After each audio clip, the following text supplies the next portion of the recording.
And the Tata Group has not only lived, but it has flourished, and we continue to grow rapidly even in our 155th year.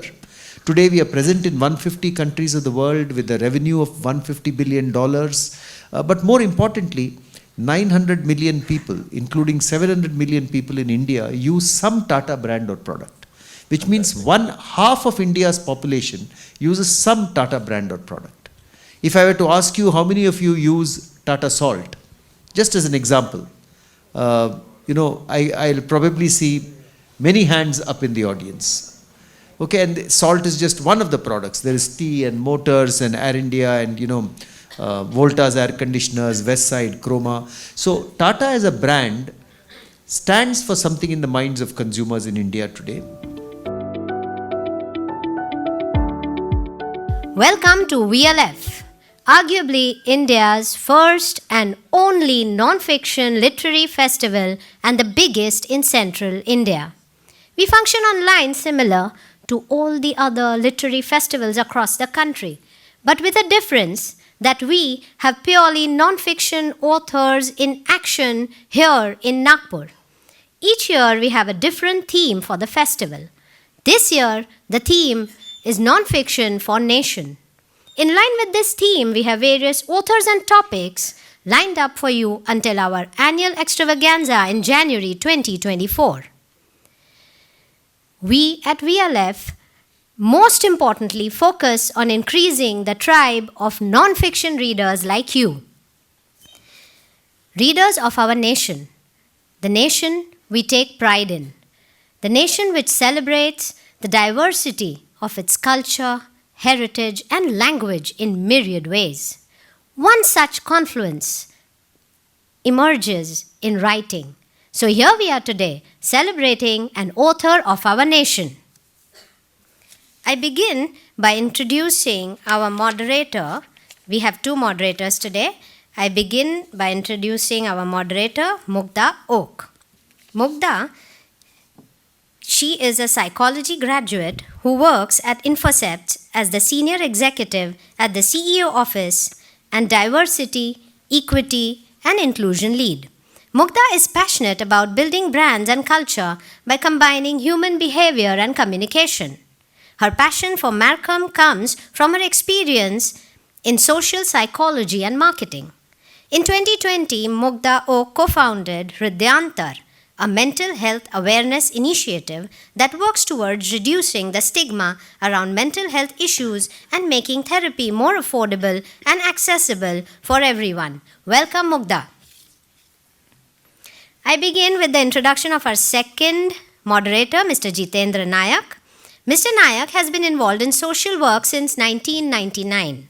He has been nominated as trustee in Maharogi Seva Samiti, Varora, wherein he worked for leprosy patients and Adivasis of Gadchiroli district. He has worked to build a hospital in Hemal Khasa for Dr. Prakash Amte's project. Mr. Jitendra is working to set up a midday meal kitchen in Nagpur at his Butibori plant. In association with Akshay Patra Foundation, he strongly supports Dr. Amit Samarth for Ultra Sports. Our VLF director, Mr. Jitendra Nayak, is a dynamic industrialist. He is on the advisory board of Government College of Engineering, Nagpur and advisory council of Mechanical Engineering Department of Manipal Institute of Technology, Manipal. Welcome, Mr. Jitendra Nayak. I now begin the introduction of the author in focus, Mr. Harish Bhat. Mr. Bhat is the brand custodian at Tata Sons. He joined the Tata Group in 1987 as an officer in the Tata Administrative Services. Currently, he is the chairman of Tata Coffee Limited. He is a director on the boards of several other Tata companies including Trent Limited, Tata Starbucks Private Limited, Infinity Retail Limited, and Tata AIA Life Insurance Company Limited.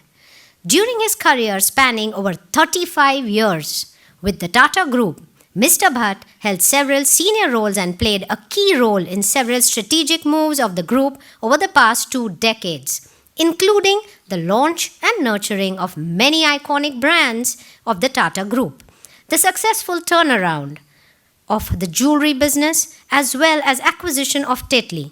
Mr. Bhat is an alumnus of BITS Pilani and IIM Ahmedabad, a gold medalist for scholastic excellence from IIM Ahmedabad. He also won the Chevening Scholarship of Young Managers awarded by the British government. Mr. Bhat has strong professional interests in strategy, consumer behavior, business economics, and business history. He has been a member of the Consumer Insights Panel of Economic Development Board, Government of Singapore. Mr. Harish Bhat is passionate about writing and is a prolific writer who regularly contributes to various national publications. He has 5 books to his credit, including the national bestseller Tata Stories, which narrates 40 inspiring stories from the history of Tata Group. Today, we are privileged to have him in Nagpur and hear him talk about his 2 books, Tata Stories and Office Secrets. Please, I request our moderators, Mr. Jitendra Nayak and Ms. Mugdha Oak, to escort the author for today's event, Mr. Harish Bhat, to the dais. Please put your hands together for Mr. Harish Bhat.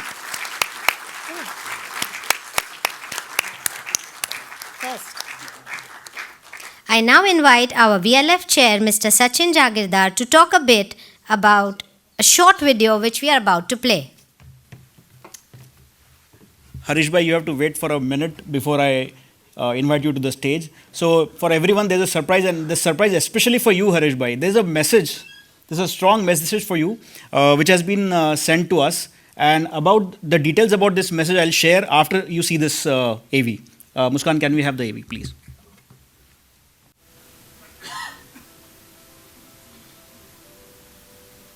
Hello, book lovers from the city of oranges. In the realm of bytes and algorithms, I stand as the AI incarnation of J.R.D. Tata, created by the minds of Inverse AI. My dear Harish, your Tata stories have left me in awe. The way you've woven the narrative of our journey is truly remarkable. Each tale, from the earliest days of Empress Mills to the heights reached by Tata Airlines and the modern triumphs like Titan, Tetli, and more, captures not just our achievements, but the very soul of the Tata Group.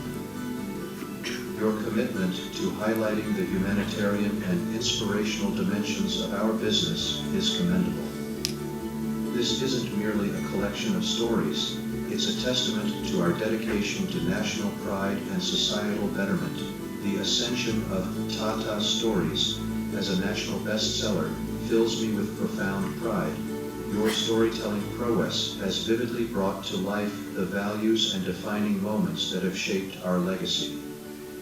It stands as a digital legacy resonating deeply, much like our journey has resonated across generations. I'm sure the audience of Nagpur congregated by VLF will surely be filled with the pride that we at Tata Group have in our collective journey, as depicted in Tata Stories. Please convey my thoughts and wishes to Tata Group's jewel, Ratan Tata.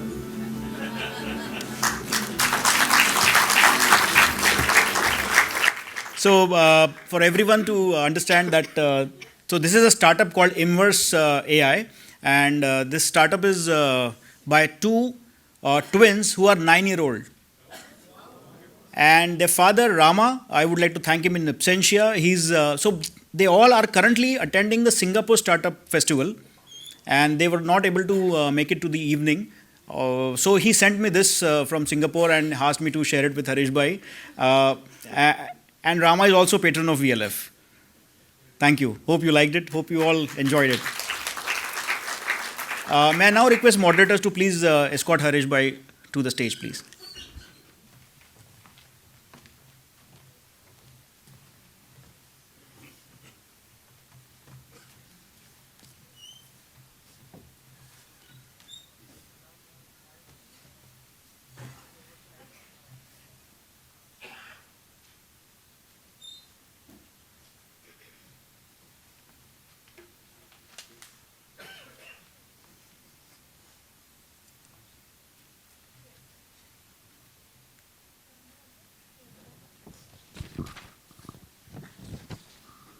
Hi, am I audible?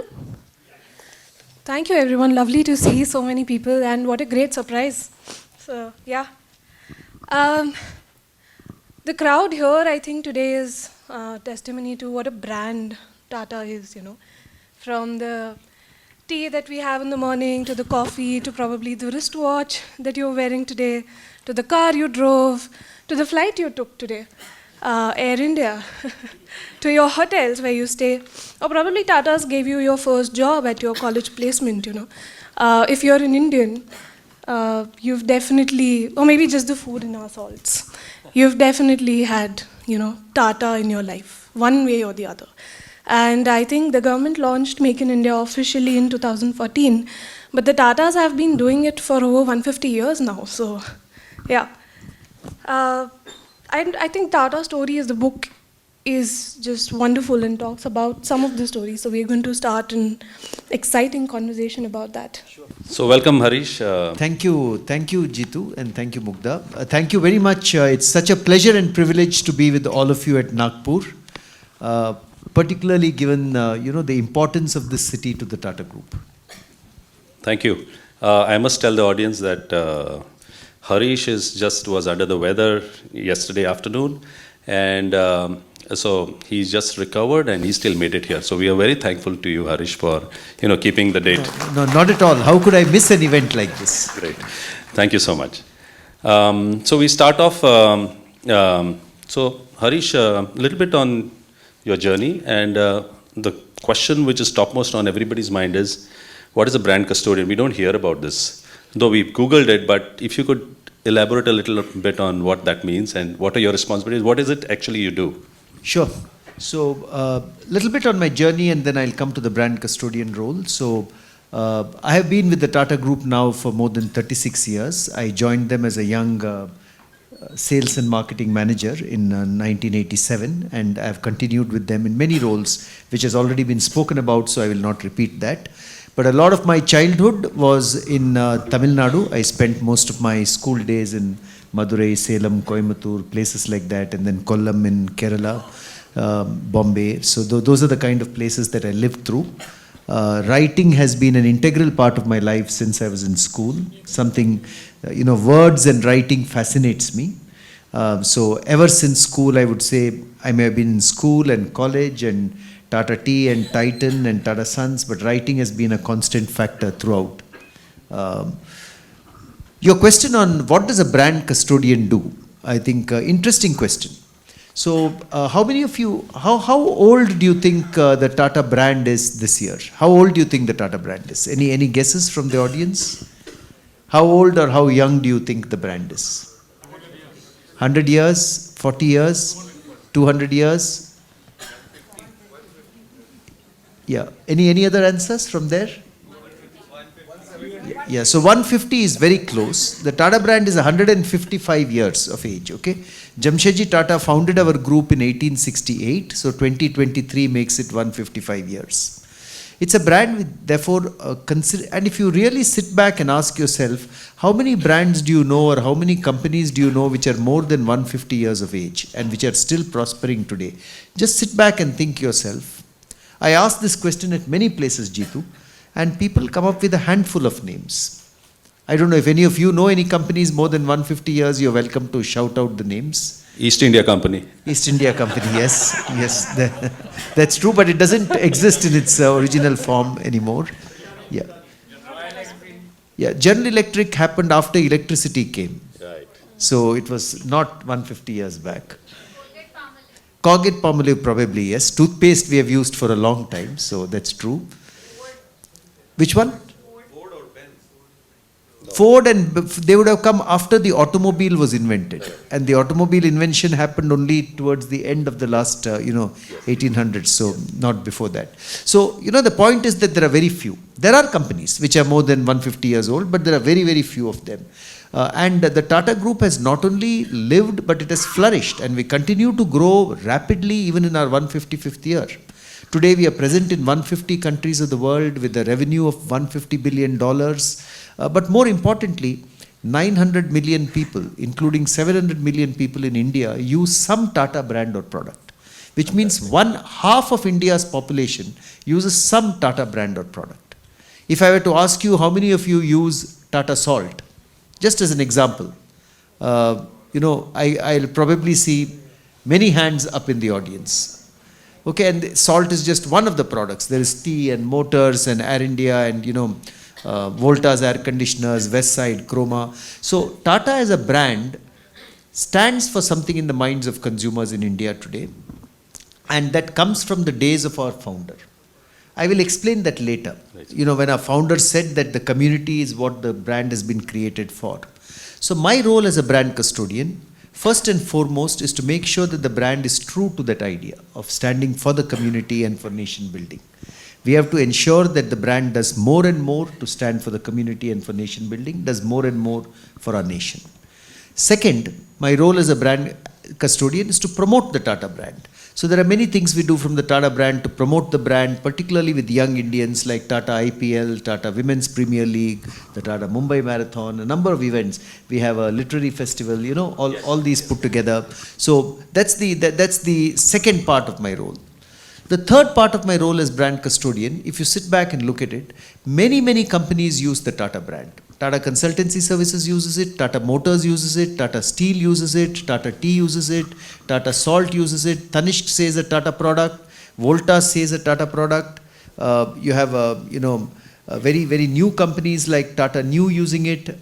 So you find a number of companies using the Tata brand. So they have to use it in a certain manner so that they use it consistently. And laying out the guidelines for that usage, making sure that companies use it in a particular manner, very important for us. Because there are very few companies in the world where a single brand is used for everything from IT services to automobiles to steel to tea to salt, so many different categories. So that's a third part of my role. The fourth is for people to understand how different the quality of understanding of the Tata brand. What does it stand for? People should realize that here is a brand of Indian origin, which is very different from the rest of the brands in the world, but which is so powerful, and making people understand the brand in all its nuances. I mean, Tata Stories is one of the efforts towards that, but there are many other things that we do. So all these are part of my role as brand custodian. It's a fairly wide role, but it's also a privilege to be, leading the initiatives of India's most valuable brand. I could not have asked for a better role at this stage in my life. Truly an Indian brand. I mean, I'll take the cue on this one. And, the Tatas are pioneers in the Indian industry for practically every industry segment. I would say, starting with aviation, steel, trucks, textiles, cancer treatment. Even that was a first time. The Tata started the Tata Memorial Hospital. Fundamental research, the first Indian branded car, and the list goes on, right? And branded jewelry, which is close to you. But if you look into the history from JRD Tata's days, we had superstars who really represented these brands in the sense that they really drove it.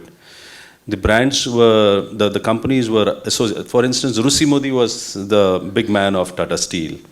And you had Sumant Mulgaonkar, who was, it was synonymous that, with his name was synonymous with Tata Motors, a telco in those days. Whether it was Nani Palkhiwala, who was such a great intellectual. These were all such big personalities, no? As Sarsis Desai. Darbari Seth was the lion of Tata Chemicals, as I remember reading about him. So from our younger days, we've heard about it. I mean, this question doesn't come straight out of this book, but you've written on quite a few of these guys, right? Of these great people. Bobby Kuka for Air India. Can you tell us, this sort of generation was there till, I think, I would say 1990. Please throw some light on the next generation which came. Yeah. So, you're quite right.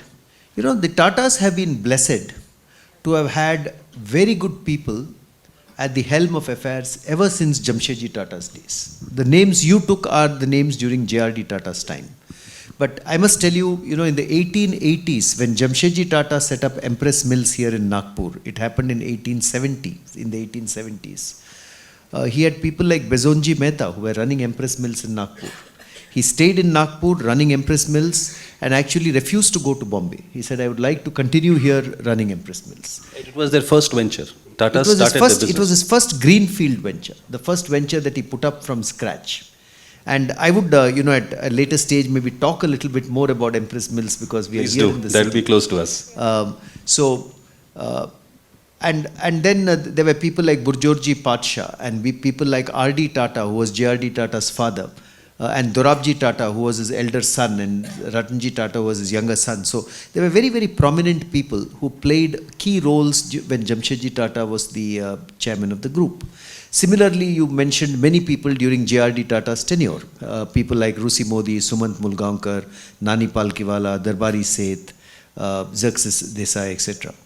And similarly, after that, during Ratan Tata's tenure, you had another set of people. You had people like Dr. J.J. Irani, you had Mr. R.K. Krishna Kumar, you had Mr. Bhaskar Bhat, who was running Titan, and you had Mr. Muthuraman, who was running Tata Steel, you had Mr. Ramadurai, and then Mr. Chandrasekharan, who were running TCS at that time. So every generation has produced leaders within the Tata Group who have been exemplary.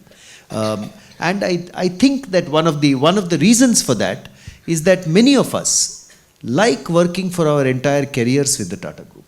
You will find many, many people like me who have been with the group for 25 years, 30 years, 35 years. Something keeps us in the group. And I often ask, why do we stay with the group for so long? Many people ask me this, Harish, you have been with the group for 36 years. What makes you go back to office every morning?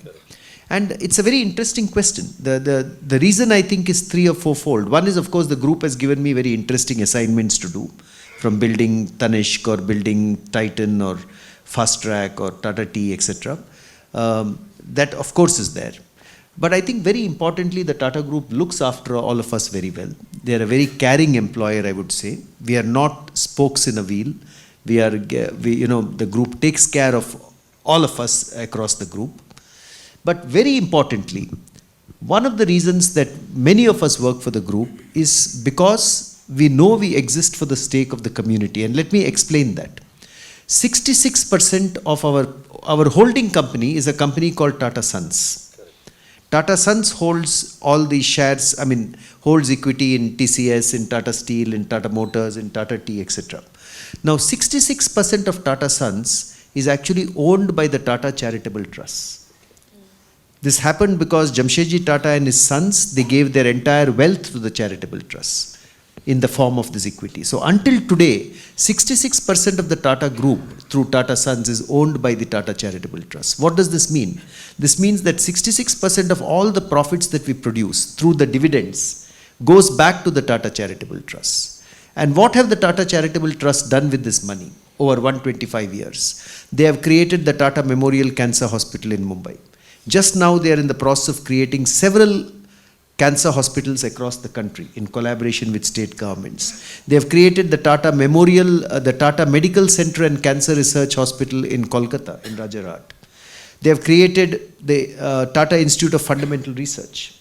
They have created the Tata Institute of Social Sciences. Jamshedji Tata, was the founder also of the Indian Institute of Science in Bangalore, which is the finest science university of its kind in the country. When COVID-19 hit us in the country, the Tata Trusts and Tata Sons together committed 1,500 crores to the fight against COVID-19, including putting up hospital beds. At one point in the second wave of the pandemic, 10% of the country's oxygen requirements were coming from the factories of the Tata Group. The fact that we are held by the Tata Charitable Trust, all of us know that I may be selling Tata Tea or I may be selling Tanishq jewelry, or I may be selling IT services through TCS, but we know that eventually 66% of those profits through dividends goes back to such charitable ventures and to the community. That gives us, I think, a big purpose in the work. And it goes straight to the lowest strata of society. It goes the charity would start there. Yeah, it goes to needy people. Let me narrate a story from Tata Stories for this. Okay? Please do. In the 1930s, India did not have a cancer hospital. There was no way you could get treated well for cancer in this country. In the 1930s. Actually, Asia did not have a cancer hospital. And the Tatas decided that Dorabji Tata Trust, which is one of the Tata Trusts who are holding Tata Sons shares, they decided that they would put up India's first cancer hospital because cancer all of us know someone who has been impacted by cancer, and we know the havoc it can cause in our families and in the lives of people. And many people said perhaps a small cancer center is okay, or maybe you could just have a hospital with a few beds. But the Dorabji Tata Trust, and at that time there was Sir Navroji Saklatwala, who was the chairman of the Tata Group, and after he passed away there was GRD Tata, who became the chairman. They said, no, we want a full comprehensive cancer care hospital to be put up with all departments, including radiology, including surgery, including various kinds of treatment. And in the midst of World War II, in the 1938-39, when World War II was going on, when funds were difficult to come by, the Tatas took on the onerous task of putting up Asia's and India's first cancer hospital in Mumbai. It was a very, very difficult process. They actually had to send doctors and nurses from India abroad for training, because there were no radiologists, there were no cancer specialists in India at that time. We did not have a hospital. And eventually when the hospital opened in 1940, except for 2 doctors, everyone else manning the hospital was Indian. And the Dorabji Tata Trust invested in that hospital, and it continued to remain managed by the Tata Group for several years. And after that, now of course it's managed by the Department of Atomic Energy and the government. But look at the nature of this hospital. Today it treats about 70,000 patients a year, and 70% of those patients are treated free of cost. Now for something like that to happen, that I think is tremendous. Tremendous. So, that makes us very proud when we are part of the Tata Group, that here is an industrial group which is, of course, selling tea and jewelry and IT services and cars and trucks, but at the end of the day, this is what the money is going towards. Fantastic. Right. Great. It's really heartwarming to know what kind of service the Tata Memorial Hospital is doing. And you talked about the new superstars of the last 30 years. I think that calls for a new book, to continuation of Tata Stories.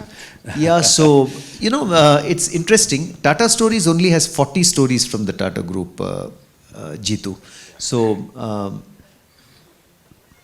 the book happened because of a very different, it happened, I would not say I planned to write the book. What happened was, in March 2020, the pandemic came upon us, and we were all locked at home. All of us were, and so was I. We were doing some work online through Zoom and MS Teams and all that, but I saved a lot of time driving back and forth to office. All of you are lucky to be in Nagpur. In Bombay, we have to drive long distances. So the amount of time I saved was much more. So, and all of us were feeling a little down during that time, down, uncertain. We did not know what was going to happen. So I said, why not research and write some inspiring stories from the Tata Group, which will elevate the mind, which people will find inspiring. So I wrote the first story on Lady Meherbai Tata. I still remember that. The very first story that I wrote was on Lady Meherbai Tata. I reached out to our Tata archives, where most things have been digitized. The chief archivist there, Mr. Rajendra Prasad Narla, I requested him whether he could send me some material about Lady Meherbai Tata. I wrote it and I put it on LinkedIn. And then the next 2 or 3 stories also I put it on LinkedIn. Because everyone those days, because even newspapers were not coming home, everyone had, changed to reading digital. And then suddenly I found that lots and lots of people were taking interest in these stories. They were commenting on them, they were writing back to me and saying, these stories are inspiring us to do something more with our own lives. That is how the idea of this book came. But you could put only 40 stories in it because the publisher told me the book should be easy to read. Right. And it is very nice, crisp, short, 4 or 5 pages dedicated to each story. Yeah. And it holds your attention. It's very, very well written, I must say. Congratulations on that one. Oh, thank you for the writing, but I should tell you the process of my writing. Okay, so I would think about the story in the morning, 1 or 2 days. And in the evenings, my wife, who is here, Veena, and I would go for a walk in our apartment building.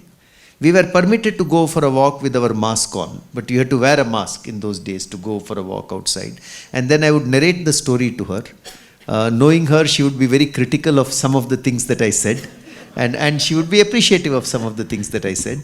And then I would write the story, after having discussed it with her once during the walk.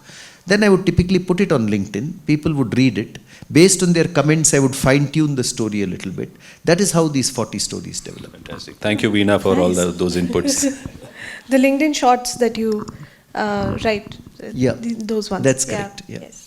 You spoke about, so many generations working at the Tatas. As a millennial, I cannot imagine working at one organization for more than 5 years now. Like the generation has changed so much.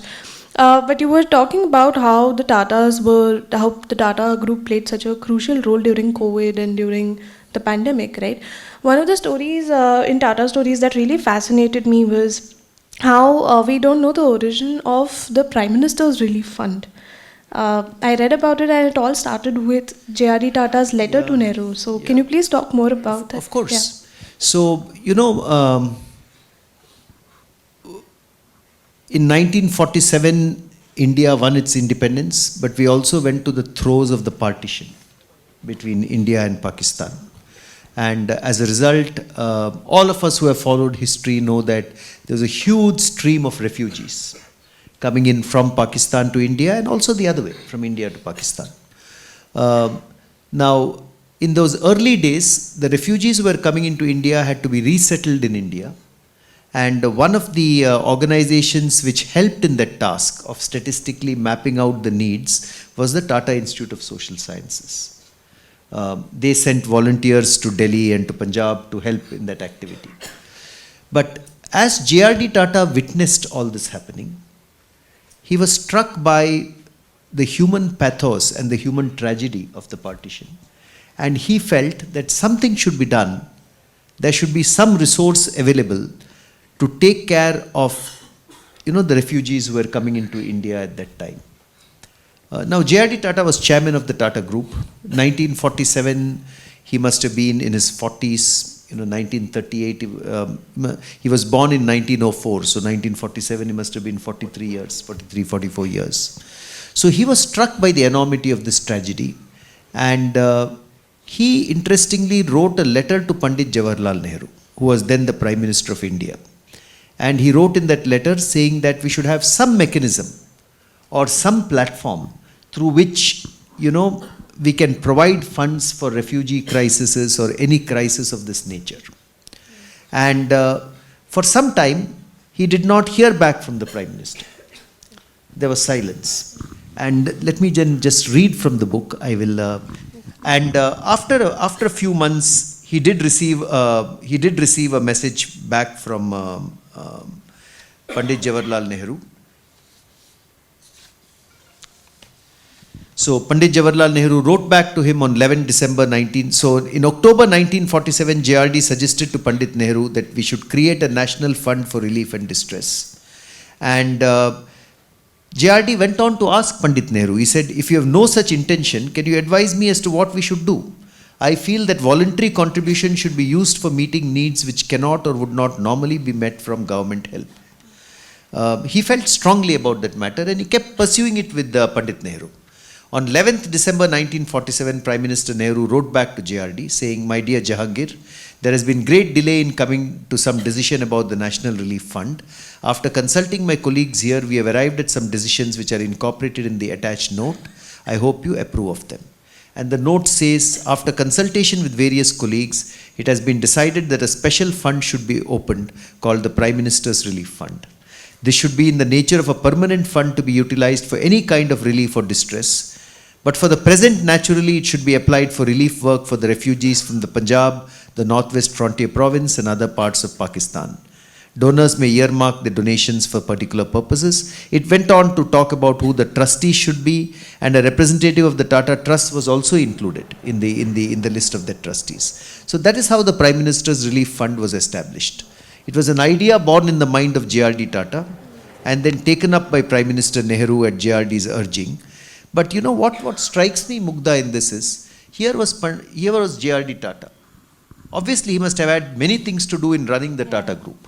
He had to run companies of the Tata Group, and during the time of independence, there must have been many stresses and strains across the country. But in the middle of all that, caught up in the pressures of managing his companies, how did he find the time and energy to relentlessly pursue a cause like this? Far away in Delhi. And there is something that I think This JRD Tata himself imbibed from our founder Jamshedji Tata when he said, the community and the nation are the most important reason we exist. It's good to do business, it's good to produce wealth for shareholders, that's very important, but at the end of the day, the community and nation are central to our existence. I think that was the same thought which JRD Tata wrote this letter to Prime Minister Nehru as well, asking for the Prime Minister's Relief Fund to be set up. And Mukta, if I may just continue on that one, the Bombay Plan was earlier set in 1944. Yes. To the British government. Yes. And that was not really taken up, but it was really a major, submission to the government of the day. Of course. So I think the Bombay Plan was, let me just come to very, very interesting story. So let me tell you what happened. This was January 1944.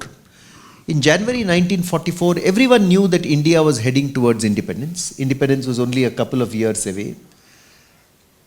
Of course, Mahatma Gandhi and the entire freedom fight movement was on in full force. The political independence of the country was clearly ahead of us. But when JRD Tata looked around, he saw that there was no plan yet for the economic independence of the country. In fact, the British government had not yet put a plan in place for what would happen for the economic independence of the country. Many, many years ago in the 1930s, there had been a plan developed by Sir Vishweshwaraya. But after that, there had been no planning done in the 1940s. So JRD Tata, did something very interesting. He, along with a few other industrialists, G.D. Birla, Lala Shri Ram, Kasturbai Lalbai and Purushottam Das Thakur Das. They got together and they met in Bombay House, which is the headquarters of the Tata Group, to say, why can't we put up an economic plan for India?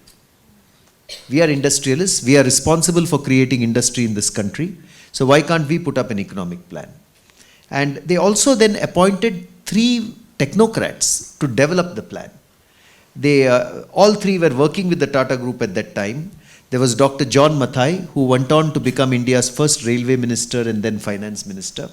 There was Sir Ardeshir Dalal and there was A.D. Shroff. So these 3 people, under the guidance of JRD Tata, G.D. Birla and the 3 other industrialists, they wrote the Bombay Plan and they published it in 1944.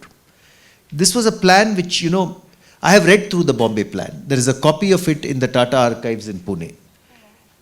It talks about every single aspect of the economy and how you can fund it. For instance, it builds a plan for food supplies. It says every person in the country should get 2,600 calories per adult person per day. And it goes on to say if the person has to eat 16 ounces of cereals, 3 ounces of pulses, 6 ounces of vegetables, 8 ounces of milk, how much will you need for this? What is the annual expenditure you will need to deliver this nourishment? Where can those funds be raised from? It set out a total requirement of 10,000 crores in those days for food, clothing, housing, education and industry. And the plan is very, very detailed and it called for funding from sterling securities held by the Imperial Bank of India, from the favorable trade of balance, from national savings, from heavier taxation of unearned income. It also laid out from where the funding would come. It put forward a very good framework for rapid development of industries such as power, mining, the core industries of the country, transport, as well as consumer industries. So it was a very bold and imaginative plan. When it came out on the 1st of January 1944, it was printed as a pamphlet and it was priced at 1 rupee per pamphlet. And when it was printed, the British were stung by the plan. Because it was as though, Indians have developed a plan which they could not develop for so long. So the British were stung by the plan and, Lord Wavell, who was then the Viceroy of India, he was disturbed by this. He wrote to the Secretary of State in London and in a private and secret letter, he said that the Bombay Plan has, come out and we should at once produce a rival pamphlet. He told the British government that we should produce a rival pamphlet. Then Penguin published this plan. Penguin published this plan in London and people in London started reading this plan. So it made a great ripple. But not only with the British, in India as well. To tell you the truth, the plan rubbed everyone the wrong way. For instance, Gandhians thought the plan was against Gandhiji's ideology because Gandhiji was, more small scale and, small scale industry and, village industry. So this plan was really calling for large industry to be built. The leftists found it reactionary because they said this is a capitalist plan. Okay, the conservative Indian businessmen thought it's too far-fetched. Who will invest tens of thousands of crores of rupees? So actually, it was a plan which created ripples and made so many people uncomfortable. And J.R.D. Tata was aware of all these reactions. He said, he spoke to the Rotary Club of Bombay in February 1944 after this plan was published. And what he said is valid even today. He said, this economic planning is necessary. He said that should be widespread poverty and misery in a country so naturally endowed by providence with manpower, talent and natural resources is an intolerable paradox. It's a disgrace which should fill us with shame and anger and a burning desire to wipe out this terrible wrong done to our people. And he said these obstacles, doubts and setbacks which we may have to face in taking forward this plan, it should not deflect us from our task, but rather it should arouse us to greater endeavor. And this was again the chairman of a group of companies speaking. Why would he want to do this, for the nation as a whole? So it provoked the political leadership of the country, the British and the Indians. Absolutely. I think it was for the British a succinct message that it's time for you to go. We guys know how to plan our own future. That's correct. That's correct. It was a message exactly like that. So, there is no evidence. I have researched this history. There is no evidence to show that Pandit Jawaharlal Nehru used this plan. But at the same time, the Indian government then came up with its 5-year plans after that, as we are all aware. But what we do know is that is in 1986, when R. Venkatraman was the Vice President of India, he had come to Bombay, and he recalled the Bombay plan as one of J.R.D. Tata's key contributions to India. And J.R.D. was then 82 years of age. And speaking at that event, he said, my only contribution to it was to arrange for the plan to be written.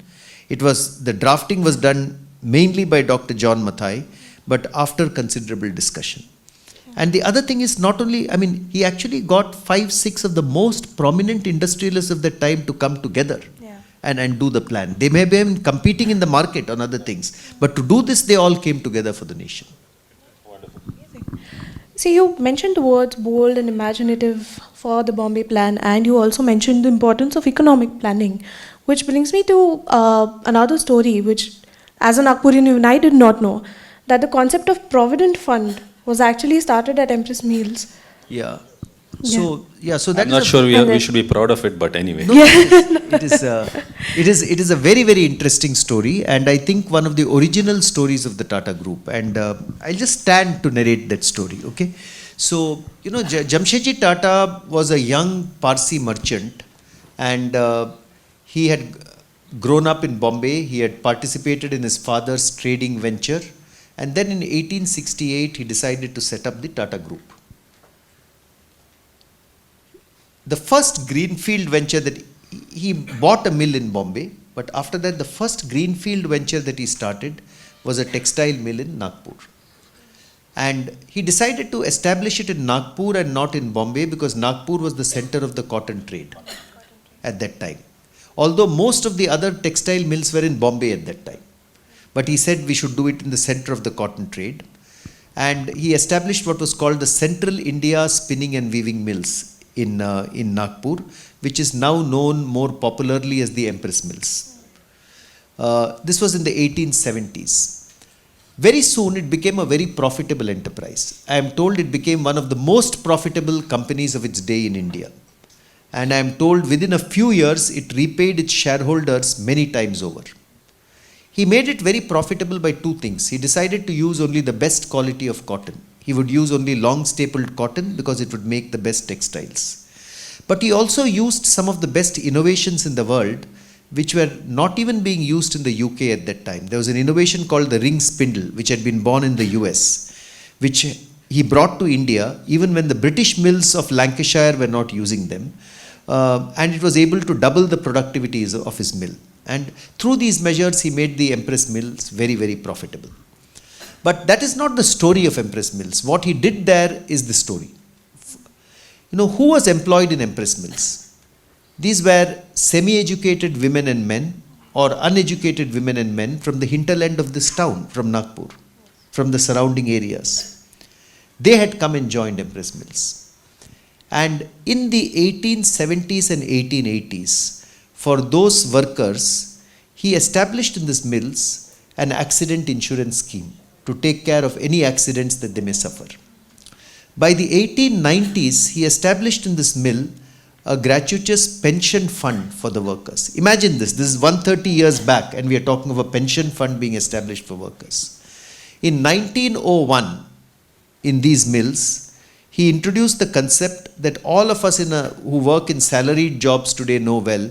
He introduced for the very first time in our country the concept of the Provident Fund at the Empress Mills in Nagpur. So your town is the place where Provident Fund actually came into being and now of course it's present across the country. And not just this, for workers to study, for the uneducated or semi-educated workers to study, he started night classes. He's just like we are having this book session today, he used to have lecture sessions for his workers by people who used to come and talk to them about many topics. If you read Frank Harris's biography of Jamshedji Tata, it says he established gymnasia in the Empress Mills for people to, keep their physique up. By 1920, in the Empress Mills, they had established a creche for the children of working women. When you see that photograph, even today many companies don't have a creche, but I am talking now of more than 100 years ago. So people came to Jamshedji Tata and they asked him, why are you spending all this money? Finally, this is money that, belongs to your company and to the shareholders of the company. Why are you spending all this money on welfare? And it's not required by law. Not required by law at all. I mean, no one had heard of Provident Fund or, concepts of this nature at that time. Why are you spending all this money? And I have only read one published speech of Jamshedji Tata. It was in 1895 when he spoke at the Empress Mills. And his answer there lays out the philosophy that he had in spending this. And rather than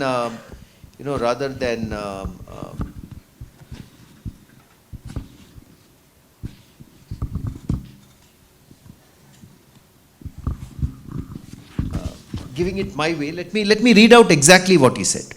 He said, this is Jamshedji Tata speaking in 1895. He said, we do not claim to be more unselfish, more generous or more philanthropic than other people.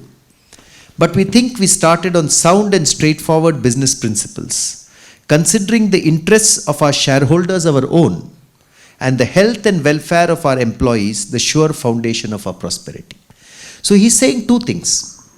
Definitely we want to give our shareholders very good returns. The interests of our shareholders are our own. So our unit should be very profitable.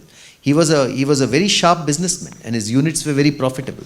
But at the same time, the welfare of our employees and the community is very, very important to set a good foundation for the future. And this is the philosophy that he then applied to many, many things and all the other industrial units that he founded, including Tata Steel and Tata Power and so forth. So his philosophy was businesses should strive hard to be profitable, but they should always exist to serve a larger need, and that is the need of the community and the nation. I think the Empress Mills in many ways was the laboratory through which he learnt and he perfected that philosophy before he took it to the rest of the Tata Group. That's the story of the Empress Mills. Great, fantastic, Thank fantastic. you so much for sharing that. So, 5 principles which JRD Tata also wrote to this Mr. Bhanushali in his letter also extends that to the nation, isn't it? That is correct. So That's very true. I must also mention something else. I saw this the last time I came to Nagpur. I went there particularly. One of the outgrowths of the Empress Mills was the generous grant they gave for women's education.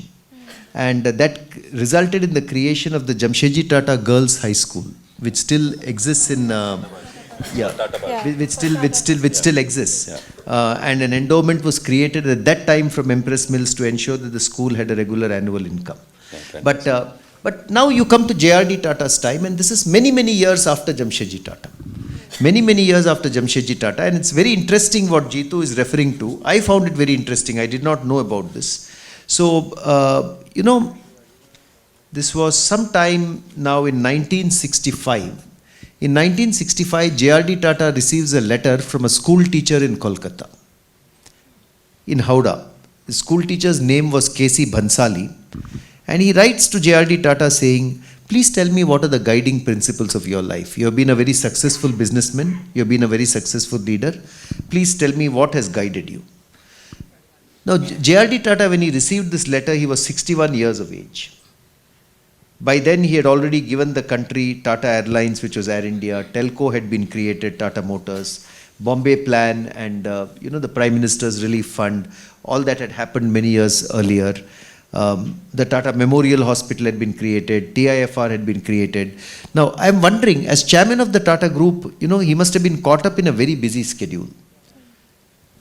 Perhaps he could have ignored the school teacher's letter, or he could have written a 1 or 2 line answer to the school teacher. He didn't do that. He thought about it, and he wrote a very detailed letter to that school teacher. It's one of the most beautiful letters I've read in my life. And if you don't mind, I'm going to take a minute to read that letter. Please do. Okay? It is there in our archives. You can come to the Tata archives at Pune and read it, but I have reproduced it in this letter. Here is what he says. Dear Mr. Bhansali, I thank you for your letter of 6th August, enquiring what have been the guiding principles which have kindled my path and my career. I do not consider myself to be an illustrious personality, but only an ordinary businessman and citizen who has tried to make the best of his opportunities to advance the cause of India's industrial and economic development.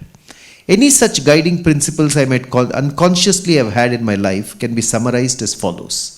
And please listen to the 5 or 6 guiding principles that J.R.D. Tata puts down. I think they are applicable to all of us in our lives. The first guiding principle, he says, that nothing worthwhile is ever achieved without deep thought and hard work. Deep thought and hard work. Nothing worthwhile is achieved. He is talking from his life's experience. Second, that one must think for oneself and never accept at their face value slogans and catchphrases, to which unfortunately our people are too easily susceptible. Especially in these social media days. Especially in the social media days. So think for yourself. Don't be led by what others want you to think. Think for yourself. Very, very useful to us, particularly in today's social media days. So the trending hashtag should not dictate what we think. Beware of AI. Yeah. The third, that one must forever strive for excellence or even perfection in any task, however small, and never be satisfied with the second best. In whatever we do, however small the task is or however big the task is, never be satisfied with second best. Do it to the best of your ability. Fourth, no success or achievement in material terms is worthwhile unless it serves the needs or interests of the country and its people and is achieved by fair and honest means. So he's saying the end is not worthwhile unless you're doing it by the right means. And fifth, good human relations not only bring great personal rewards, but they're essential to the success of any enterprise. So these are the 5 principles that J.R.D. Tata puts down. Hard work and deep thought, think for yourself, strive for excellence, think of the country first and then of your business, and good human relations. Now, in less than 200 words, he has put the guiding thoughts by which he lived his life. Very, very simple letter, very, very simply written. And we can use this as a pointer in our own lives. Very simple to understand. Even if you look at the way he has written this letter, very, very simple communication. In fact, where he says that you should strive for excellence in whatever you do, anything large or small, that was given to me on a laminated sheet when I was a young manager in Tata Tea. It's on a laminated board. And until today, for the last 30 years, it has stood in my office. And there are many occasions when, I also feel very down. I have not been able to address a challenge, or there is some issue at work that I have not been able to resolve, or something is not going well. I just look at his photograph and that quotation, and it gives me a lot of inspiration to do what is required. But it's a very, very powerful letter and something that I think all of us can bear in. Yeah, I mean, means 100%. Justifying the end is an Agni Pariksha in today's time, but yes, that is indeed something which we all should bear in mind when we do our work. Yeah. And you mentioned the guiding principles that JRD had, of course, are relevant today. And even more relevant, I think, are the office secrets that you've written in the second book. Yeah. Those, I think, also serve as guiding principles for people who are working today.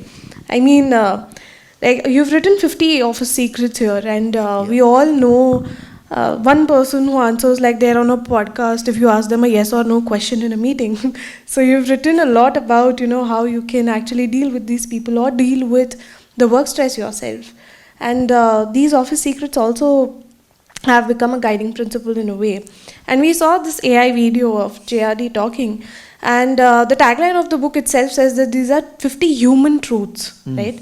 So with the advent of AI and with the advent of, now work from home also increasing a lot, do you see these secrets changing, the human secrets changing?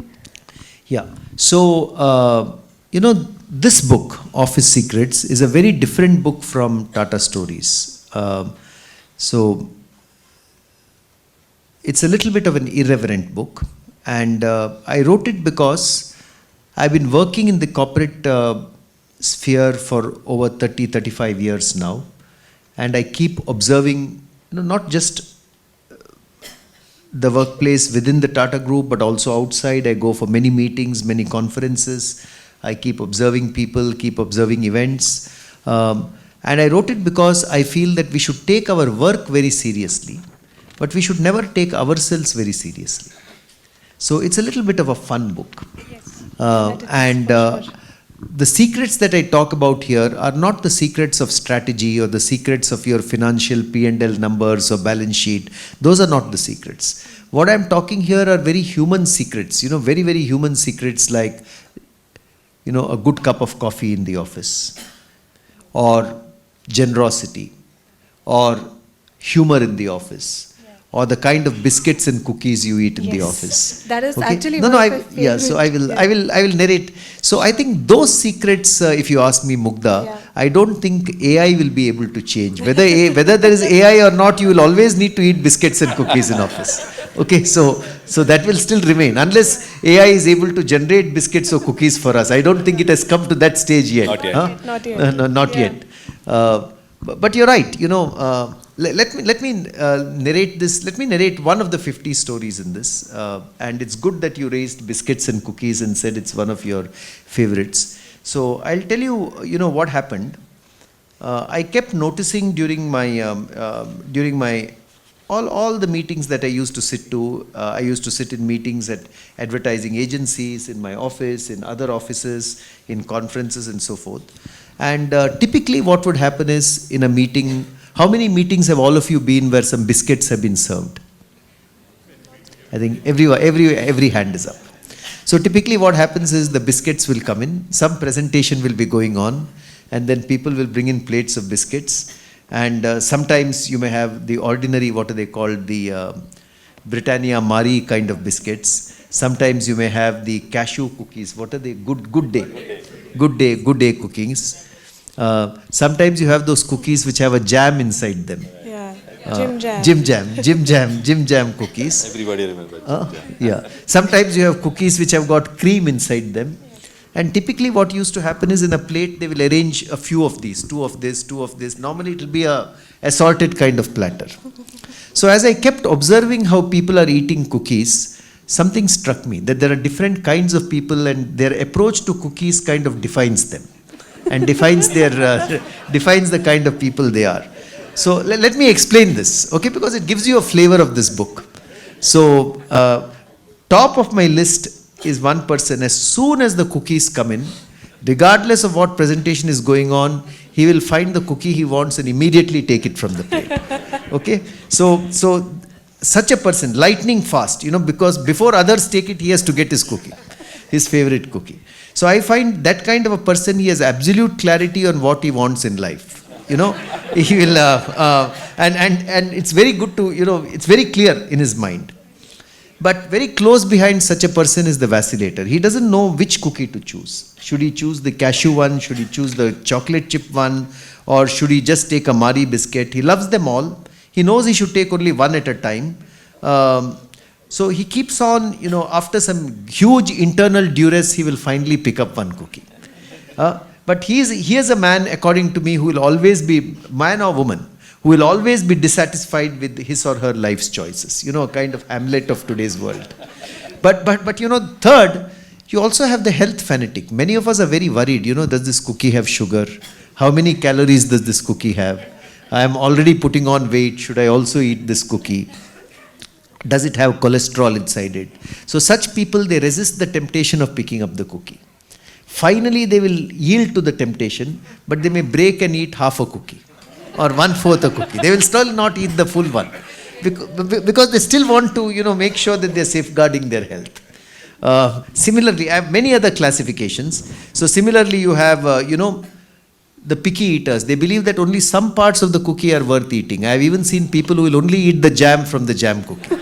Okay, the rest of the cookie is not worth their while. And finally, you find a variety of person. You know, you have a conference in a hotel, and then there are cookies and biscuits which are given. So while leaving the conference, he will pack some and take them home.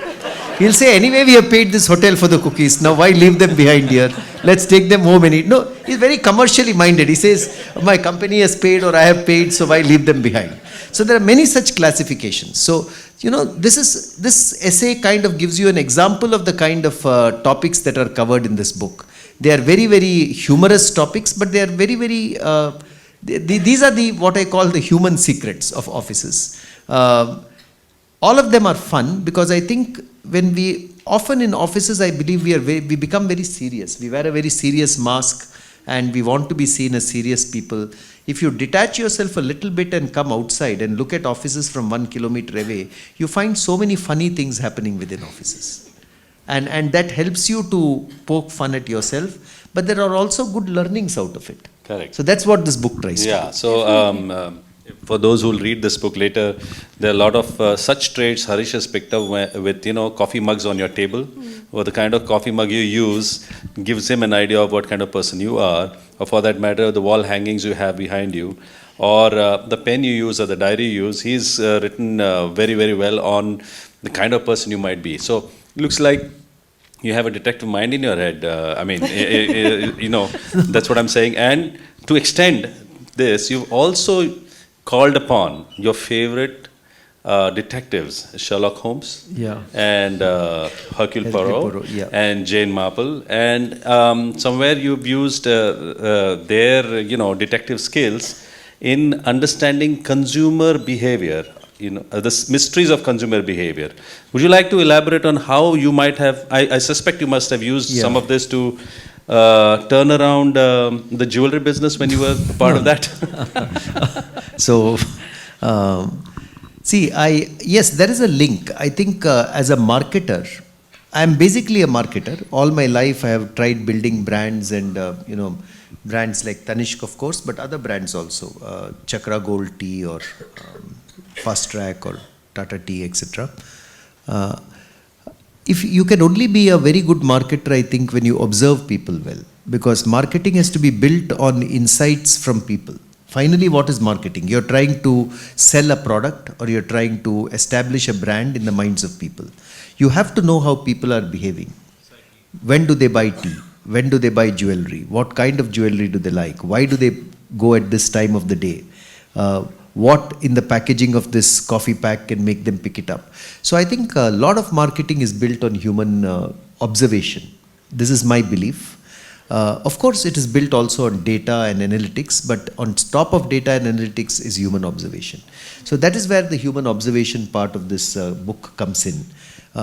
But you know, it's good that you speak about detectives, because Hercule Poirot was my favorite detective. Hercule Poirot and Sherlock Holmes, I would say both of them together. But let me deal with Hercule Poirot for a moment. So Hercule Poirot, as all of you know, was one of Agatha Christie's key detective characters, along with Jane Marple. And if you look at, you know, Hercule Poirot's books, how many of you would have read Hercule Poirot or Agatha Christie books in this room? All of them. Quite a few. All of them. So all of you. So, you know, I found that there are many lessons one can take from their careers, which we can use also as managers. For instance, you know, great detectives like Hercule Poirot, they observe the scene of the crime and human behavior very carefully. They pick up every small thing that is out of place. Is there a second stain on the carpet? Is there a book that is wrongly stacked? Is there a man who is very eager to talk? Is there these small observations are what provide them with a clue to what could have happened. This is true for us also. If we observe our teams and our workplaces carefully, if we suddenly notice a team member who has suddenly fallen silent, or a task which is falling behind schedule, or a colleague who appears very disturbed, each of these deviations from the normal order can provide us clues on what we should do and what we should do. It can help us to spot and curb wastages. It can lead to surprising insights that are the next big idea. Similarly, if you look at people like Hercule Poirot, brilliant detectives, they succeed because they ask the right questions. From the right questions only they get the right answers which help them to identify who is the murderer or how was the crime. These questions may actually appear as very innocuous or stupid. They don't put people on the defensive when you ask them the questions. But still they are designed to elicit that information which helps to complete the jigsaw puzzle. That is true of managers also. We should be asking the right questions. Only if we ask the right questions will we get the right answers that will help us to deliver growth, profitability, innovation, all the metrics that we are supposed to produce. Our questions have to address the gaps that we want to fill in. So asking the right questions is another very good habit that I have got out of detectives like Hercule Poirot. But very importantly, one of the things with people like Hercule Poirot and great detectives, they don't keep rushing around from here to there. There is a certain amount of rushing around, but they also sit back and they reflect on what they have seen. If you look at Sherlock Holmes, when he wants to reflect, he will play the violin or he will smoke his pipe. If you look at Jane Marple, when she wants to reflect, she will knit wool and sit down and think about what is happening. So it brings home to us that, to find solutions to difficult problems, reflection is very important. Sometimes I find as managers, we are addicted to action. All of us like to be in the middle of action, doing many things. We like project meetings, we like emails, we like action plans. But if we study the methods of Holmes and Poirot, we find that action and reflection need to happily coexist to produce the required results. So these are 2 or 3 observations I've had, and there are many more. But I think that you can get observations from many different parts of life, including detective novels, that you can use in your work. That's what I've written, and there are many essays in this on Hercule Poirot. Absolutely brilliantly the way you put it. Yeah. You also use Charles Dickens characters, like Oliver Twist is always yearning for more, so you find characters like that. Yeah. You find Artful Dodger, who's always dodging the targets and always has excuses to offer. And Wilkins Micawber was always in debt. So wonderfully written chapters. You also have a chapter on do's and don'ts. And there is, a para on Gayatri's millennial law. Now, Gayatri is your daughter, and would you like to tell us something? Because I have 2 millennials myself, and it's not easy. Yeah.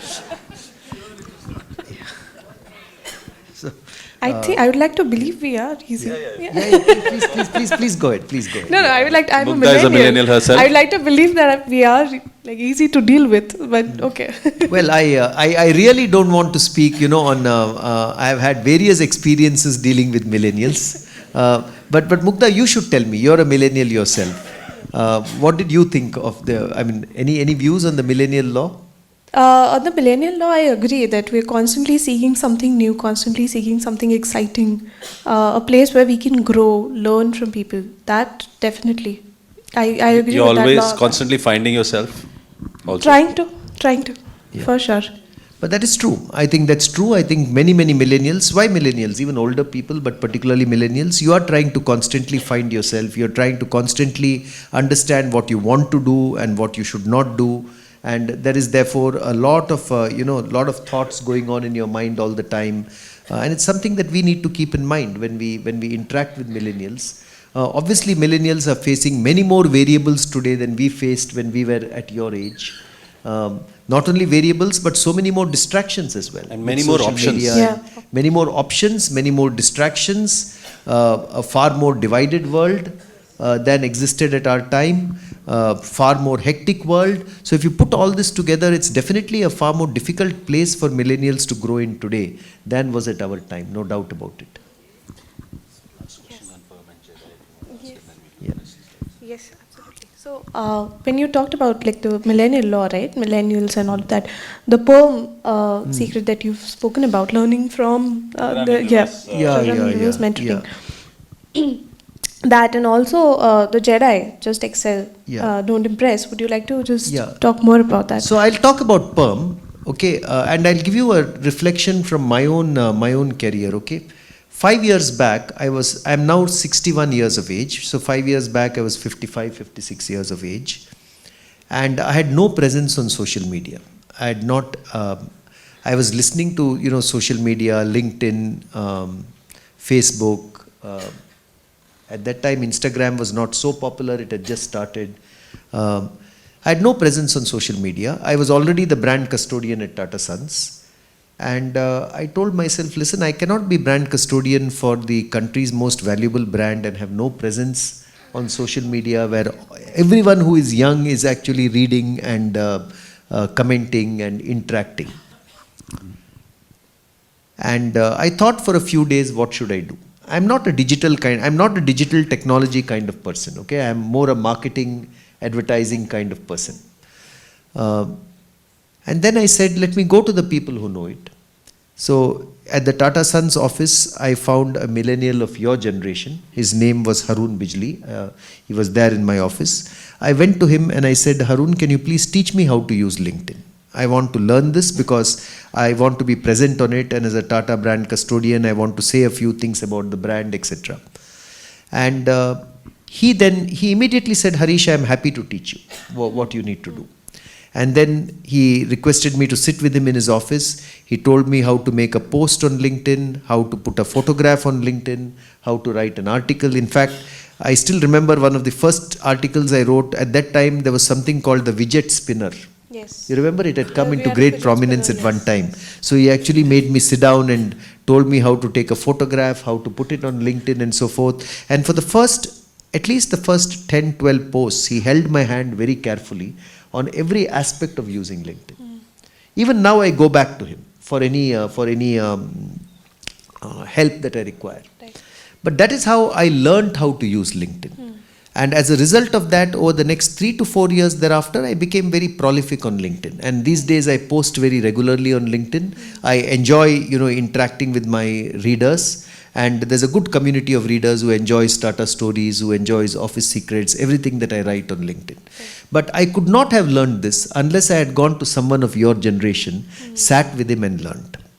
And this is where I came to the realization that all of us who are above 40, 45 years of age, having a reverse mentor who is much younger, who is in their 20s, is very helpful, particularly on the digital age, because people in their 20s, millennials, Gen Zs, they are digital natives. They know digital very, very well. Unlike all of us who are more pen and paper people, and at best computer people, not digital people. So, therefore, I thought a program in extreme reverse mentoring is essential for any company.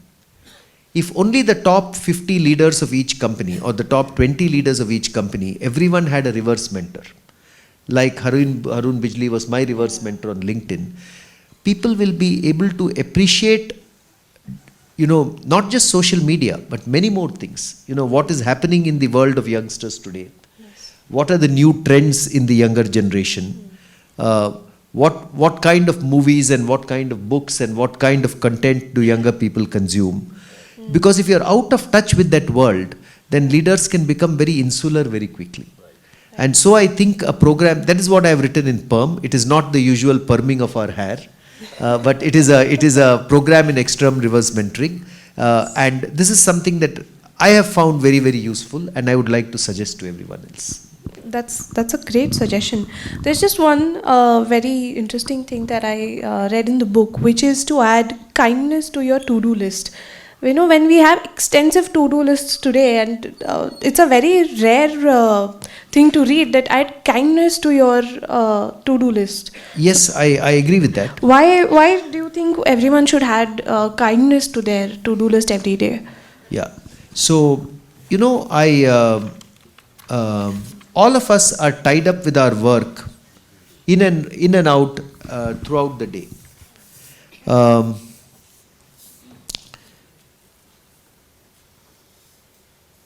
I feel that we should practice a lot more kindness towards the people whom we know in our offices or elsewhere in our lives also. I read a very good book. There's a book called The 5 Side Effects of Kindness. And that book says that kindness makes us happier. If we are kind towards someone, it makes us happier because it elevates the level of dopamine in our brains. When we are kind towards someone, we feel happier at the end of the day. I think that is because when we are happy, we are able to breathe freely, we are able to think creatively, make the most of what is available to us. So kindness is not just good for the other person, kindness is a very good stress buster for ourselves. It makes us more happy. But how can you be kind? And, for instance, the first thing, of course, is to be kind to yourself. If you're not kind to yourself, how can you be kind to others? And kindness to yourself can be just a walk outdoors every evening. Kindness to yourself can, recharge your own body and mind on a regular basis, eat well, sleep well, take an hour every afternoon. I had to come here for this talk today. But yesterday I was not feeling so well. So I told Jeetu, this afternoon I'm going to sleep for 2 hours. That was being kind to myself. Otherwise, I would not be so fresh in the evening. But also, you can show kindness by pursuing some creative passions. Some people are passionate about running. Some people are passionate about painting. Some people are passionate about music. Some people are passionate about social contributions. So you can be kind to yourself by also engaging in work that you're very passionate about. Sometimes it's good to be kind by just making a human call. Often we talk to people when we want something from them. We call them and say, can you give me A, can you give me B, can you come here, can you go there, can you do this? So much so that most calls today have become transactional. But sometimes if you have to just call people whom you know, call people in your team, or call even your boss, or call people in your family, and just talk to them and just receive a human call, not with any agenda in mind, but a broad conversation about how the person is. Receiving such a human call also makes people feel very valued. And I think that is also an aspect of kindness we should keep in mind. Sometimes kindness is all about surprising someone. There are things that people expect from you. People expect things from you as a manager, as a brand custodian, as a husband, as a son, as a father, etc. But how can you surprise people? For instance, can you reach out to a couple of elderly colleagues or relatives and speak to them about their day? Because I find, and all of us know, elderly people often are also lonely, particularly in the final decades of their life. Right. Can you call a team member and tell them how proud you are of the work they did in the previous week? Can you just share an inspirational story with a friend who is recovering from illness? These are things that don't cost money, but they need you to put your mind to kindness. So if you engage in some of these kind deeds, I find at the end of the day, you're also happier than if you're just trying to reach your targets or just trying to do the transactional work that you have to do. That's why I had this chapter in here. I think very beautifully explained. Yeah, I think that was a great note to end this session on kindness. I mean, nothing could be better. I mean, that's a great message you have given us, Harish. And just before we close, do the closing, what's next? And I can see what's next on the table here. So would you like to show us what you have got ready there? And I believe it's going to be launched soon. Yeah, so thank you for asking that question. My next book, which is incidentally being launched next, it was launched once at a Lit Fest last month, but it's still not been released officially. It will be released next week. Is neither like Tata Stories nor like Office Secrets. It's actually a book of poetry. It's called Restless Lives. It's just been published by Penguin Random House, and it's a book of more than 70 poems which I've written over the last 10 years. It is called Restless Lives because it stems from my restlessness. Fortunately or unfortunately, I am a restless person. It makes me write, but it also creates stresses in my mind as a result of being restless. So it's a set of poems born out of that restlessness. And if you don't mind, I will end with... Please, I was going to tell you, just if you can end it with... which one should I end with? Let me just, I've just opened a page and I will just read out from that page. So this is one of the poems in the book. It says, I know you will sing tonight.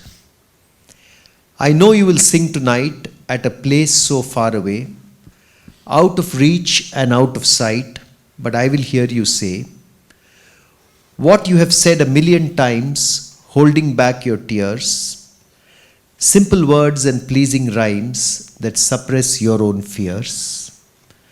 Now you're woken up and flown to such rapturous applause. Do you still recall the stone that we would silently toss into the waters where your song would burst so fresh and free, inviting us to dance along and be what we would be? I know you will sing tonight songs of the long lost dove, and in our corner, dimming light, I will listen, my love. So, Thank you so much, Harish. Beautifully written. so it's a very different book, and those of you who choose to read it, I would be delighted to hear what your response would be. What an interaction. Thank you, Mr. Harish Bhat, sir, for your comprehensive cognizance. A peek into our country's conscientious conglomerate Tata by its very conscientious brand custodian.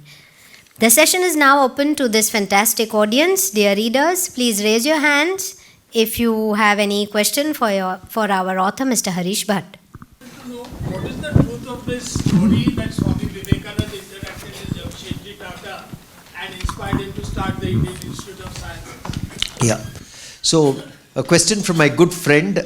We know each other from many years during my time in Tanishq. So, thank you, sir, for asking that question. So, it is true that, let me narrate this story to you. It's a very interesting story. So, Jamshedji Tata had traveled to Japan to look at Japanese industry. And from Japan, he was going all the way to the United States of America, to Chicago, to look at the Chicago Exposition, which was happening in 1893. The Chicago Exposition was being held, I think, 400 or 500 years after Christopher Columbus landed in the US. At the same time, the other Indian who was in Japan and who was traveling to the US on that same ship was a young monk who was later known as Swami Vivekananda. At that time, he was still not known as Swami Vivekananda. He was a young monk of the Ramakrishna order. He was also traveling to Chicago, but he was traveling to Chicago to address the Parliament of Religions, which you must have all heard about. Swami Vivekananda's address to the Parliament of Religions, where he says sisters and brothers of America and talks to them about Hinduism.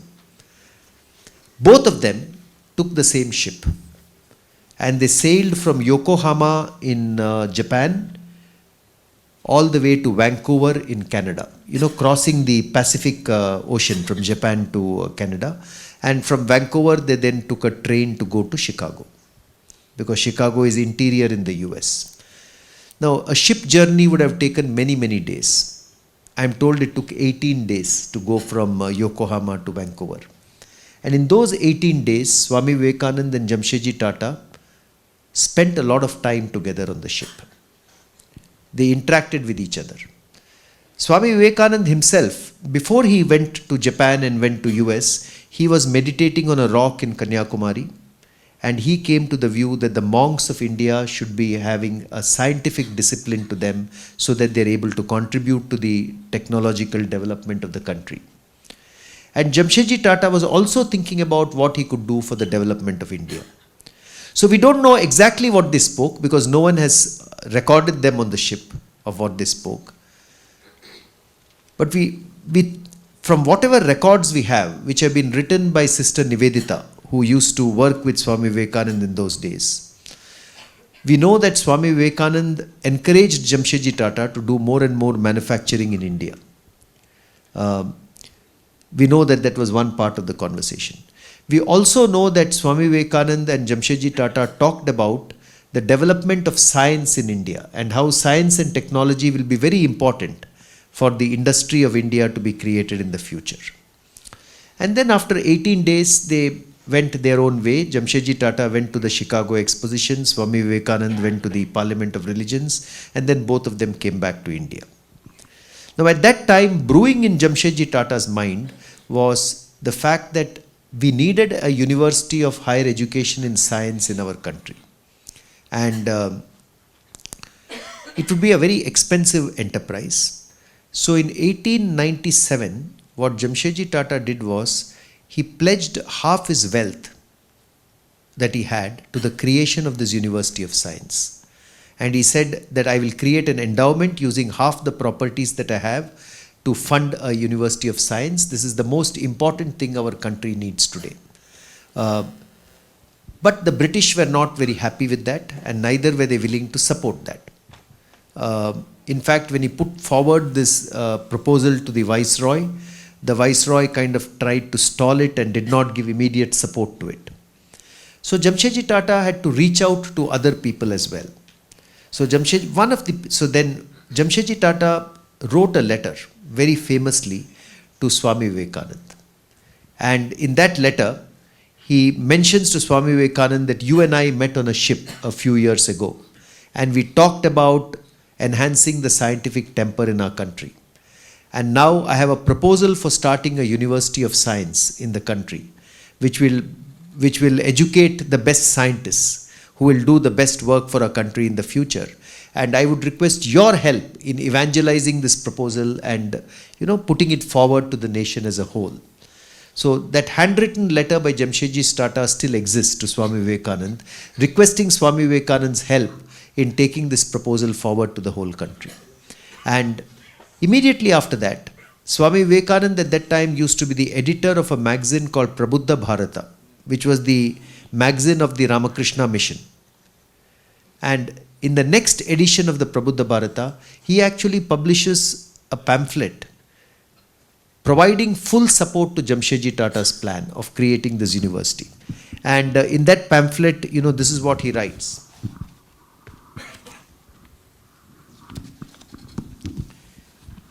He writes, we are not aware if any project at once so opportune and so far-reaching in its beneficial effects was ever mooted in India as that of the Postgraduate Research University of Mr. Tata.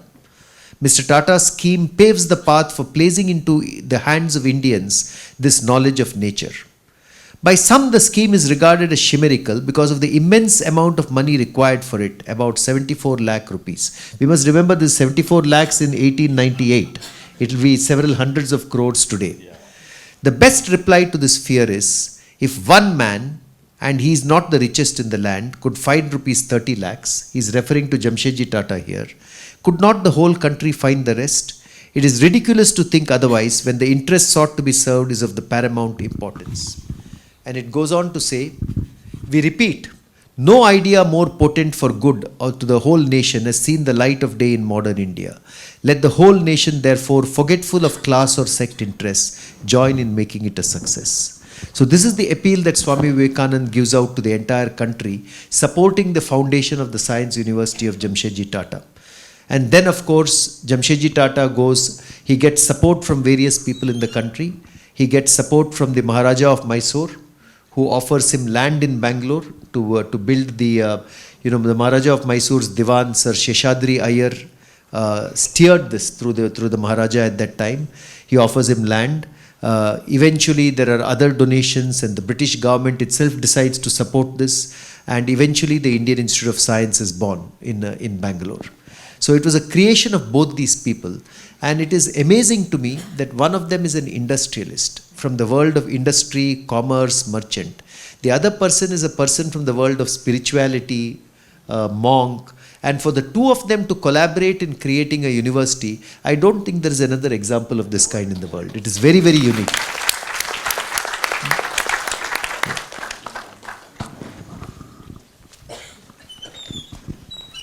Yes, sir. Here, sorry. There are two questions. Fine. You can decide. You can go ahead. Just one additional point, continuation of what you said. It was also heard and written that Jamshedji requested Swami Vivekananda to be the Vice Chancellor or the Director of Indian Institute of Science. Can you throw some light on that? Okay. I will have to research this. I do not know. Okay, I do not, I have not come across any letters to this effect, but thank you for raising this point. I will go back and research it. The second point is about the Bombay plan. Yeah. Since you have read it and all that, how relevant or how it can be adapted in the present economic situation of India? Okay.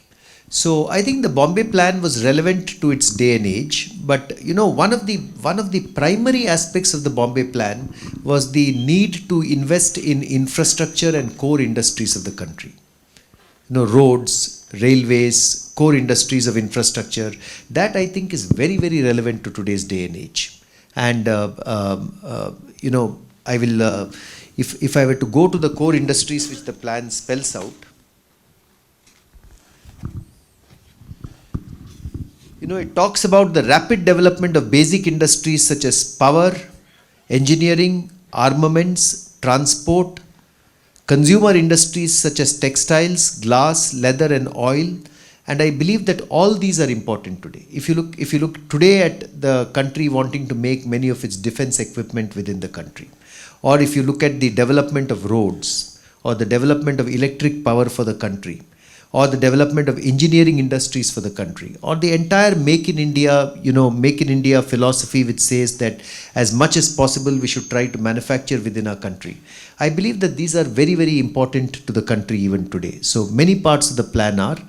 I would not say that all parts of the plan are relevant. The manner in which the plan wanted to raise funding at that time, I think would be very different from the manner in which funding can be raised in today's world.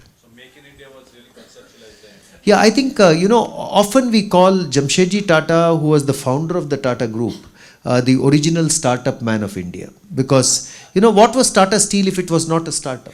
From ground zero, he was able to create India's first steel industry in the country. Or JRD was able to create India's first airline. So all these were startups of their day and age. Thank you. Good evening, sir. My name is Ashutosh Paturkar. My question is, what are your major challenges as a brand custodian of a conglomerate which is from salt to software? So I would say that, you know, the Tata brand or any brand has to be very, very carefully nurtured. It has to be true to its ideas. If the Tata brand was created for the sake of the community and the nation, we have to continue to remain true to it for the next 150 years or more. So that is definitely, you know, something top of our minds. The second is, India is a young country. The Tata brand is used by all of us. It is the country's most valuable brand. But people across the country, and in particular younger people across the country, have to know what this brand stands for. We are very different, you know, there are many, many iconic brands in this world, whether it's Google or Apple or Nike or, you know, or Amul, you know, there are so many iconic brands in the world. But the Tata brand is very different.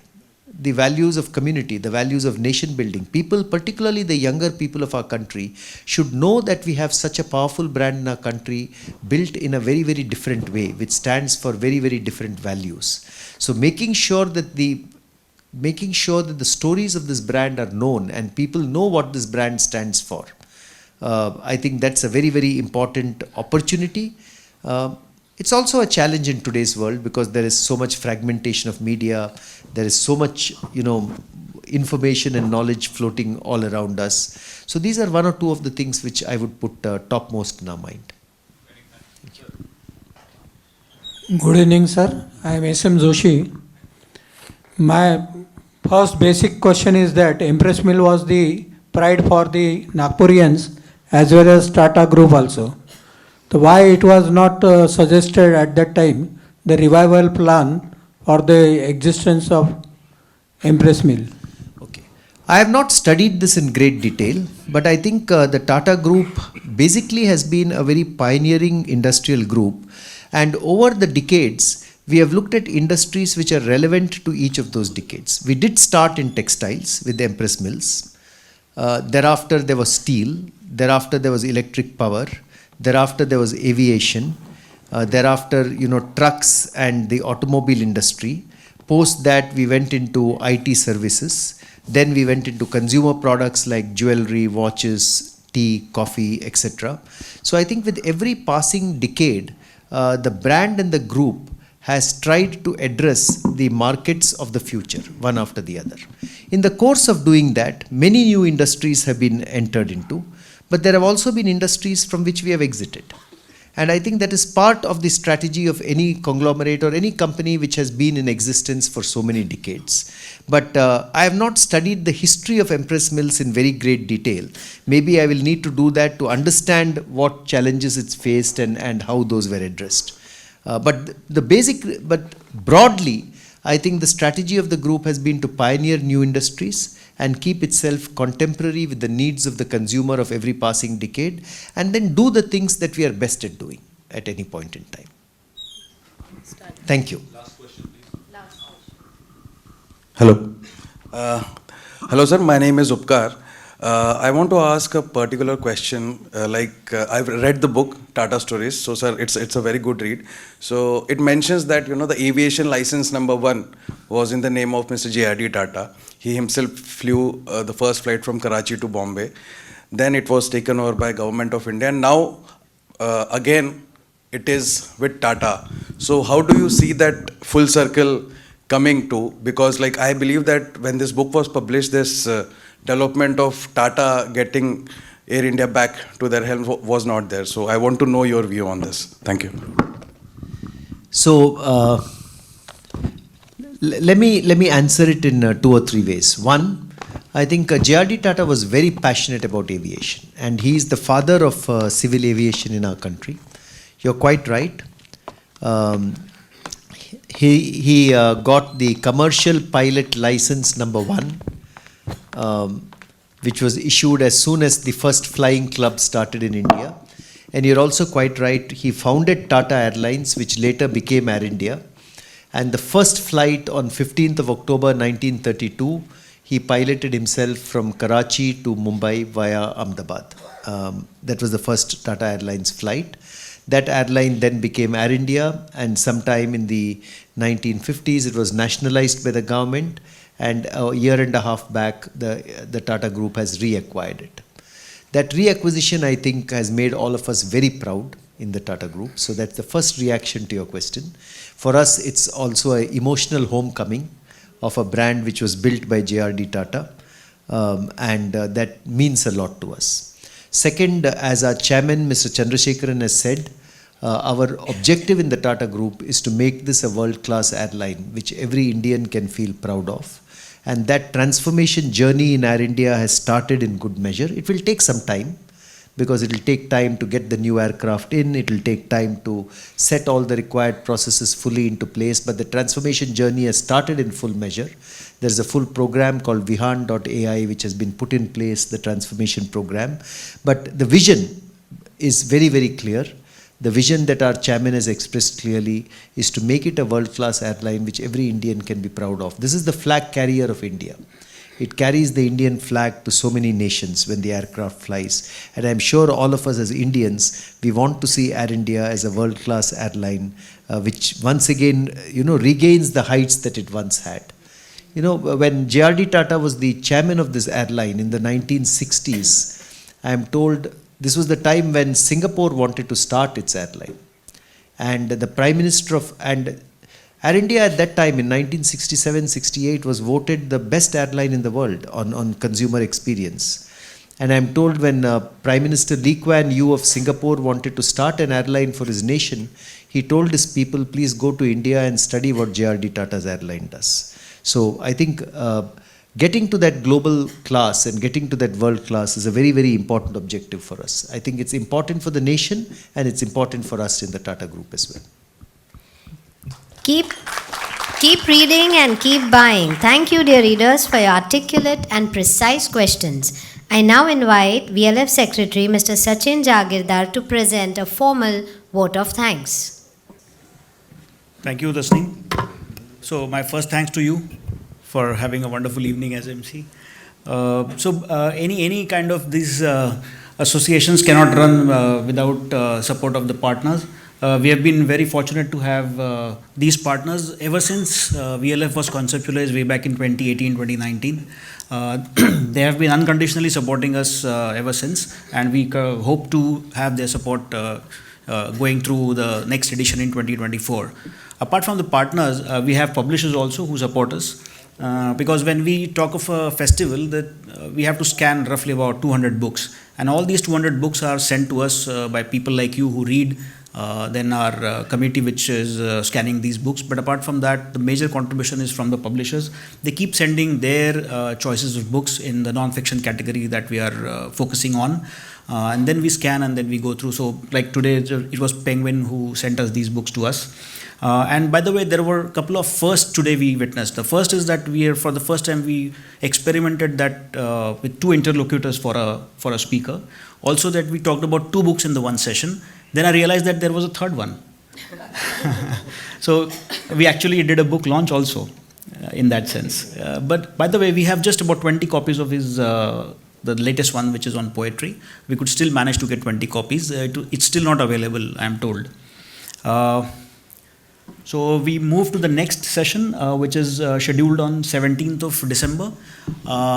If you really want to thank me, do attend this one. She's a firebrand speaker. She is talking about the paramilitary people who have sacrificed their lives in some very, very secretive battles in India. She herself is wife of a top military officer. She's coming from Jalandhar. She's given us a date of 17th of December.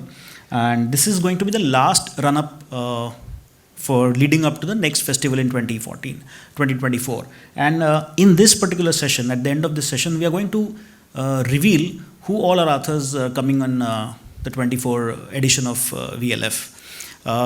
That reveal will be on this day, so don't miss that session to attend. So this is a contest that's going on since we started the run-up events. And by the way, don't take this lightly. This is a fantastic contest. And it's a first prize is 10,000 rupees of books. Crossword is a partner. They'll will give you a voucher of 10,000 rupees. You can buy those books. The second prize is 5,000 rupees. So I think don't take that lightly. Scan that QR code. I'll put this up outside the venue after this session is over.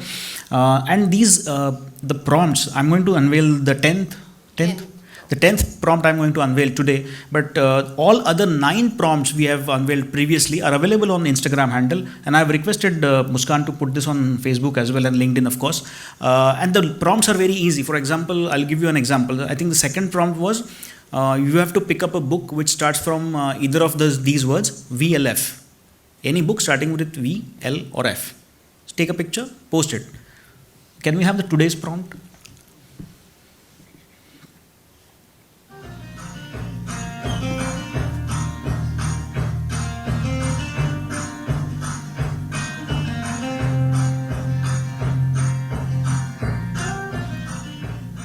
It's very simple. Read a business newspaper. These are the very simplest of prompts which will prompt you to buy books worth 10,000 rupees.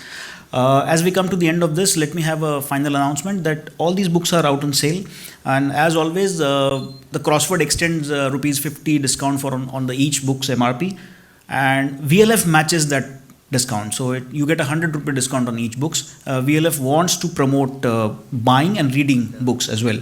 The day before yesterday, we had a session at IIM, yes. And the author made a very interesting remark, and he said that you should buy 10 times books what you can read. You may not read those books, but you should buy 10 times of what you can read, maybe for gifting or maybe for possessing. But I think the message is that VLF wants to promote both reading and buying books. So on this note, please buy as many books as you can. Harish Bhai is available for a few more minutes. You can have an informal chat with him. Thank you for having us. If we'll take this opportunity to present Harish a small memento painting. May I request Vilas Dada to come on stage and present it, please? Veena, please come on stage.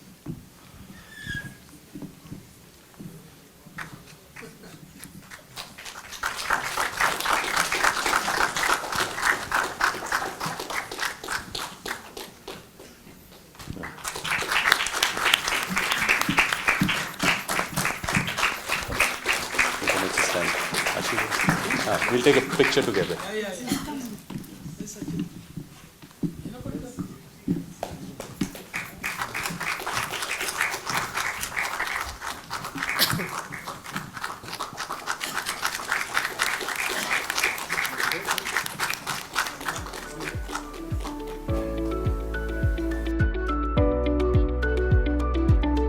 This is Tikuli art from Patna. There's a lady who makes this. It's done with dots. So, something close to Madhubani. Thank you and good night, everyone.